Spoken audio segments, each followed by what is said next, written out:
Hey guys, I'm going to show you how to use our tape decks. So if we come over here, we got to make sure it's on. You see that the display's off, so I'm going to hit the power button. It'll boot up, and then we'll see the screen turn on. You can get your tape ready. I'm going to hit eject, and the door's going to open. I'm going to put my tape in and close it. And now I'm going to come over to the console. Now you might notice that nothing is labeled tape, but if we come up here, we'll notice here's tape 1. Now, tape 1 shares the same channel with turntable 1, so you can't use them at the same time. We're going to be using tape, and then we're going to come down here, and then we're going to turn on our channel, bring up the fader, and then when we're ready, we're going to come over here and hit play.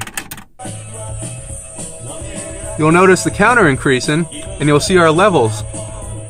Now from here, you can fast forward, and you'll notice the counter going up. From here we can hit play. We can hit stop, and this is a special deck. It can actually play side 2 also, without having to take the deck out. See how this play button is backwards? If I hit play here, it'll start to play the other side of the tape, but you will notice that the counter is going backwards. If you want to take the tape out, you have to first hit stop. You can't eject it while it's playing, so we'll hit stop, then we'll hit eject, and then the tape will come out. Now, even though this tape deck has 2 decks on it, it only has 1 output. So that's why it's only labeled tape 1. You'll also notice that there's not a tape 2. So these just sum the audio. And if you don't know what that means, then it doesn't really apply to you.